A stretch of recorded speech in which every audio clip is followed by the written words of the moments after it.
This is so weird to me. Hi, Emmanuel. Your video's so weird to me. Let's talk about it. As of recent, online, in person, everything. And by the way, I asked the Holy Spirit to put words in my mouth through this video, and I hope I reach somebody with these words. Okay, but I'm still just gonna blame you, not the Holy Spirit, if the words that come out of your mouth are stupid. For some reason, I keep seeing people say that they refuse to believe in God. I'd be kind of surprised if you're really seeing people say that they refuse to believe. And that they don't believe in God because they say, this is them, that a God who loves us and a God who truly is God and really says that he loves us, he wouldn't have created hell. Well, that might not be a great reason to stop believing there's a God in general, but seeing as by any definition of love that means anything, an all-loving God is inconsistent with a God that created a hell knowing people would wind up there, it's at least a pretty good reason to stop believing in that specific kind of God. He wouldn't have bad consequences for us when we make mistakes and so on and so forth. Wait, those are not the same statement. The statement, nobody would subject someone they love to eternal torture, is not the same as the statement, nobody would cause negative consequences when someone they love makes a mistake. Those statements are so far removed from each other, they're not even in the same universe, let alone the same ballpark. So, let me tell you something. Let's talk about angels and humans. God created angels, God created humans, God created this world and everything, right? If you say so. Yeah, fine. Hypothetical accepted for the purpose of discussion. God is the Alpha and Omega, the beginning and the end. He created angels, and he didn't give angels free will. He created angels to serve him, right? He didn't give them free will, right? Sure, so nothing any angel ever did is against God's will because angels have no will of their own. Got it. When the devil came, he became rebellious, etc., etc. The devil did, as in an angel, became rebellious. Despite you saying one sentence ago that angels have no free will and thus no ability to do anything that God didn't want them to do. And you don't see any problems here. You would think that directly contradicting yourself that fast would at least make you pause for a second, but you hardly even stop for breath. And he hated the fact. This is one of the reasons the devil hates us till this day. The devil only exists, right? The devil already knows where he's gonna end up. The devil already knows he doesn't win the war. The devil already knows that his only purpose, the only thing the devil wants to do is bring people down with him so he won't be alone when he gets casted to the lake of fire. Oh my goodness, how awful. What a meanie. Well, it's a good thing he can't do a damn thing about it then, because he has no free will and can only do whatever God wants him to anyway, eh? Read Revelations, right? I agree, do read it, but don't be Emmanuel. Try to actually think about what you read afterwards. The devil just doesn't want to be alone when he gets sent over there and you are playing into his hand. Aw, poor guy, just feels a little lonely. Just wants some company. Golly, I understand that feeling. Way to make me feel sympathy for the devil. And this is the crazy part. One of the reasons he hates us is because we have free will and the choice to either choose to serve and live by God or not. Right? Okay, so which is it then? Do angels, and therefore Satan, being an angel, lack free will, and therefore it's God's will for Satan to lure people into hell? Or does Satan have free will, and therefore you're wrong about angels? Your story contradicts itself on the most basic level. And this is the kind of thing that makes lifelong atheists like me sometimes initially think Christianity must just be one of the most epic trolls in human history. When I was younger, I was convinced for a while that there was no way someone could say something like what you just said, and actually fail to notice that none of it fits together. And yet somehow you manage. This whole video feels like you bought 2 jigsaw puzzles and then you mashed all the pieces together, framed it, proudly hung it up on your wall, and you bragged to everyone about what a great job you did. And that's it. That's the choices. And each one has a good or a bad consequence. Something happens after that. If you do something good in the world, something comes after that. If you do something bad in the world, something comes after that. Or in this case, if you serve God, something good comes, and if you don't, something bad comes. Which, okay, let's give it the benefit of the doubt here and say there might be a good reason to have rewards and punishments for this. I mean, I don't really see any purpose in this serving God stuff, but we'll assume, for the sake of argument, that there's a good reason beyond just God's got a God-sized ego. So, ordinarily, the purpose of a reward or punishment is to encourage or discourage a particular behavior. So, for example, maybe your kid keeps running out into the street after a ball, even though you told them not to. And You love them. You don't want to see them crippled or dead, so you take away their ball for a while and you tell them they'll get it back once they promise never to do that again. Maybe you have to do something like this a couple times before they really get the point and stop doing it. Okay, fair enough. But what if instead of taking away their ball, you drag them out to the highway and throw them in front of the fastest car you can find? Would that fix the problem? Well, they wouldn't run in the street anymore, but only because they'd never have the opportunity again. Seems a little excessive, kinda counterproductive too, and whether or not it teaches them a lesson isn't really relevant because they're not going to be able to use it anyway. There's really no use at all, you're just an asshole. And that's the kind of response we're talking about here. Except of course, killing or crippling your kid by chucking them in front of a car is a hell of a lot more reasonable than locking your kid in hell forever. You don't slap somebody and expect, oh yeah, they're gonna take me out to dinner now. You know what I'm saying? You don't do that. Noted. If I ever slap God, I won't expect dinner. But you know, Emmanuel, not getting a nice evening out with someone you just slapped is a slightly different issue from the person you slapped pouring gasoline all over you and setting you on fire. You understand the difference, right? Or do you? Let me tell you this, let me clarify again. Angels didn't have free will. We have free will. I disagree. Even if I accept your God, free will is still impossible. At least assuming that your God is the kind who knows future events. Every event that occurs, including every future action you'll ever take, is set in stone, and humans can't change it. That's not free will, that's following the script. But whatever, that's not what we're here to talk about, so fine. Humans have free will somehow, and Satan acted against God's will without free will somehow. You say that God actually doesn't love us. God actually hates us and I guess wants to hurt us because he created hell. Yeah, at least the people he puts there. I mean, hell's designed to hurt, and if he puts humans there, it's because he wants them to hurt. And how much more clear do you want it to be that someone hates you, or at least doesn't love you, than that they intentionally hurt you as much as they possibly can, for as long as they can? And yet, just a second from now, you're going to disagree with this. Imagine how completely you'd have to become someone's little bitch to believe that they want to do something like that to you, and yet you still believe you matter at all to them. It's incredible to me how this religion can strip people of their dignity. That if God loved us, he wouldn't have created hell. Oh, he could have created it and still loved everyone, that's fine. The contradiction isn't in the creation of it. There's nothing inherently hateful about building a torture chamber if you don't intend to ever actually torture anyone in it. No, I would have thought this was obvious, but the issue comes along when you start jamming hot pokers into the eyeballs of people you claim to love. And I say, that's not true. Say it all you want, doesn't change the facts. I say that God does love us. God does care about us. Us meaning everyone, or us meaning the people that he's not planning to lock up in hell, of which I assume you think you're one. Because at least you can make some kind of case that he might love those people. It still comes off as an incredibly fucked up master rewarding the obedient slaves kind of thing than any sort of actual love, but at least it doesn't fail quite as hard as the other scenario. You know why? Because he gave us a choice. He gave us a choice to follow him. He gave us a choice to worship him. He gave us a choice to be who he made us to be or something else. He gave us a choice. Why don't you love me, master? You stupid nigger, of course I love you. Now you have a choice. Get to serving me and pick that cotton or get the lash. Wow, a choice. You really do love me, master. I'll head to the field right now. In this land, in this world, we have laws, and you have a choice to follow the law. You're either a law-abiding citizen or you're either a criminal. You're either a corrupt person or you're either a sane person that's about truth. You're either a righteous person, right? Wait, corrupt and sane are a dichotomy? Okay. So, Emmanuel, which of these people are we supposed to burn at the stake? I mean, you agree that bad actions should have bad consequences, so clearly you agree that every bad action should have that bad consequence. Your logic. You have choices in this world. God has gave you the choice.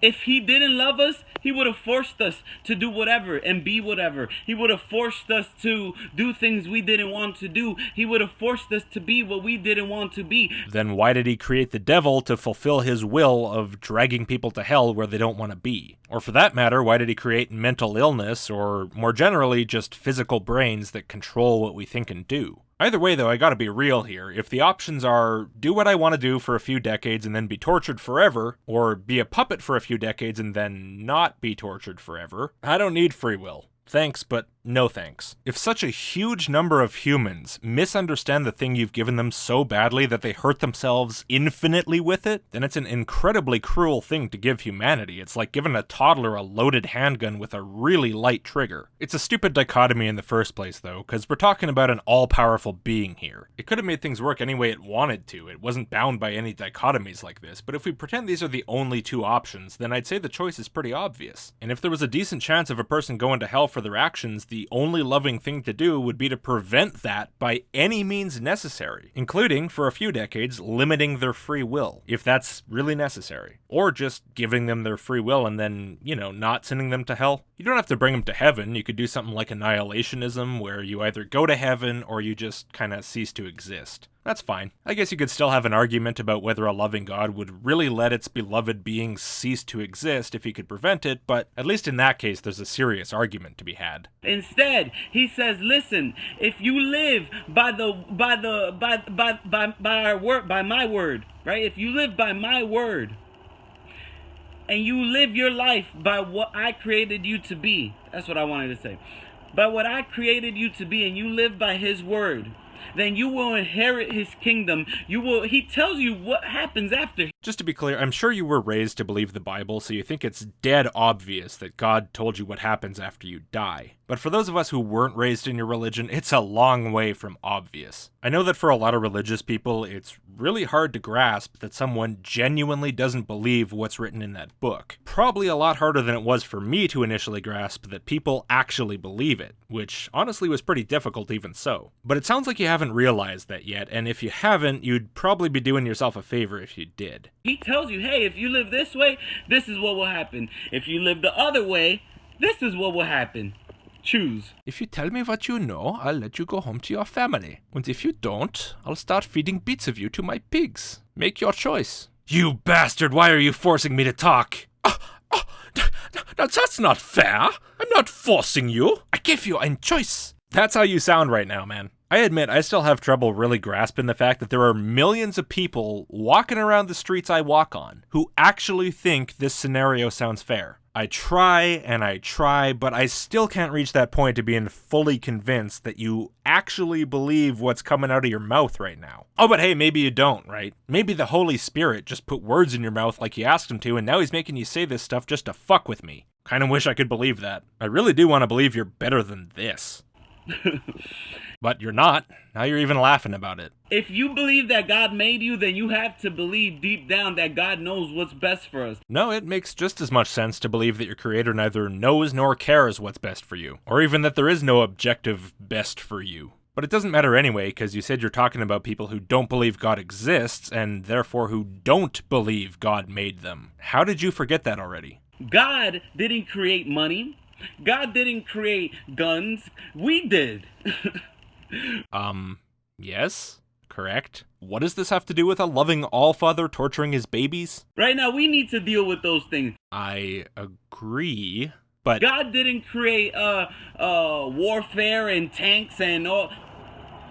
No, God didn't tax people. God didn't put us in apartments and whatever and said pay a bill to live. God didn't say pay money to eat. Okay, so the argument is what? God didn't create taxes and tanks, and therefore he loves the people he burns in hell? What even? Did your brain just reset? Like, what is happening right now? God created everything. He said this is all ours. We decided to put a price tag on it. We decided to take things that God gave us and start selling it to each other, start trades and start whatever. And we did all of that. Right? Well, I'm still accepting the free will thing for argument's sake, so yeah. Trade is a human activity, yeah. Have I entered an alternate dimension? Did you have that little beard before? God didn't choose to have very rich societies like American countries like Europe and China, whatever. Europe's a country now? You know how much food we throw out every day and they're starving people every day, but people decide to blame God for that? Okay, maybe. Are atheists blaming God for it? I'm gonna say no, because then they wouldn't be atheists. And blaming God for humans throwing out food has nothing to do with a loving God putting people in hell. So what, did you run out of stuff to say about the actual topic of the video, so now the rest of it's just going to be about theological disagreements with your fellow believers on the cause of food shortages? We throw millions and millions and millions of dollars of food goes to waste. Just in New York City where I live. Oh my god, I'm so sorry. Well, no wonder you're pissed off at life bad enough to want your fellow humans to suffer infinitely just for what again? Throwing out food? There's, what is it? I remember reading something about like 2 something million per year that on food that gets wasted, right? Food that gets thrown out, even food that's uneaten, untouched from restaurants that claim to be fresh, so they got to throw out the food. If no one bought it, they got to throw it out.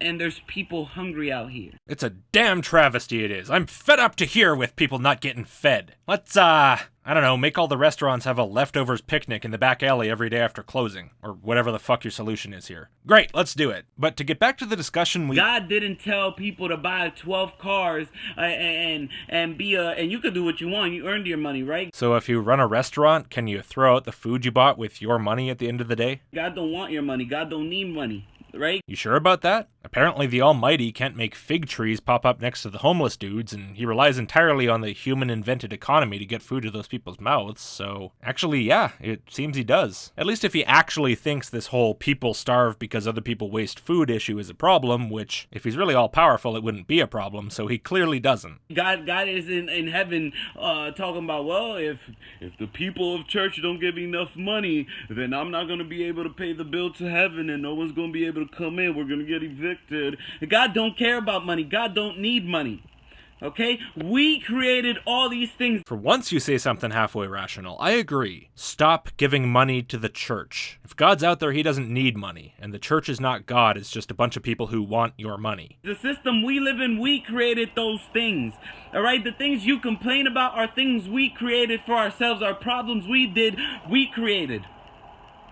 Right? Absolutely. The problems in human society are problems we caused ourselves, and blaming it on some supernatural boogeyman or hoping Jesus is gonna ride in on his white horse and fix it for you isn't gonna fix a damn thing. That's so noble of you, Emmanuel, to point out this reason why religion is worthless. If you see a big problem with how your society functions, stop praying, realize that the only reason your society's working that way is so many people think it should or just don't care, and then get to work convincing them otherwise. So how dare you say that God doesn't love us because he created a hell? Because literally nothing in that pointless tangent had a thing to do with hell. Did I not make that obvious enough? I mean, does the world love us? Does the law love us if they create a jail? No? Is someone arguing that they do? What, do these atheists you've been listening to get down on their knees to pray to our all-loving Father, the law? Really? If you commit a crime out here, if you choose to be a criminal, if you choose to murder someone, hurt somebody, does the system not love you now because you have to pay the price for that? Wait, are you saying you think the system actually does love you, and it continues to love you after it convicts you of a crime? The system doesn't love you, Emmanuel. Not because it penalizes you for crimes or whatever, but because it's a system. It didn't love you before, it doesn't love you now, and it's never going to. Sorry to break your heart. Jesus Christ, I didn't think anyone was dumb enough to think a legal system is or even is supposed to be some emotional conscious entity that feels things for you, but here you are. Wow. Okay, so maybe this will blow your mind. In addition to not being capable of feeling anything, our legal system is also not all-powerful, not all-knowing, and not all good. It's a human-created set of rules for how we, or at least how some, think people in general should act, and it's also the way that we enforce those rules. And that's, of course, why it has all the flaws it has. The false negatives, the false positives, the unfairness at times, the excessive or too lenient sentences, and so on. None of that would exist if the system was an all-loving entity with the absolute power, absolute knowledge, and absolute goodness that your God is supposed to have.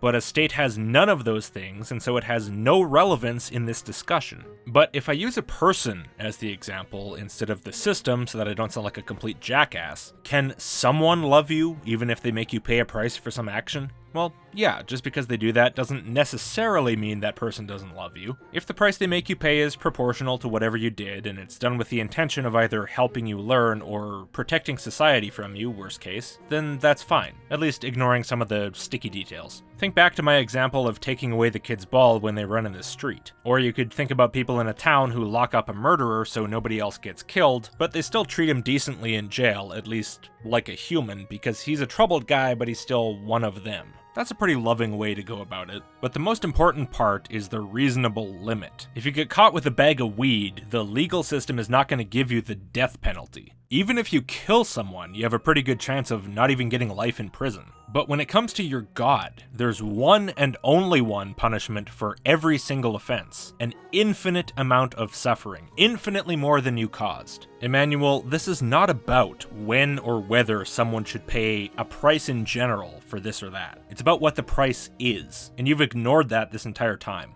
Anyway, I'm going to call that part 1. Thank you for watching, everyone. I wanted to do something a little more serious after those John Pendleton videos. Hopefully you're on board. Make sure to come back for part 2 next week where, alright, maybe there are less of the weird tangents, but there's a lot more talk about shit on carpets, which is always a good time. Remember to give this part a thumbs up if you liked it, and subscribe if you want more videos, and if you really like my stuff, consider supporting me on Patreon like all these great people. And I will see you in part 2.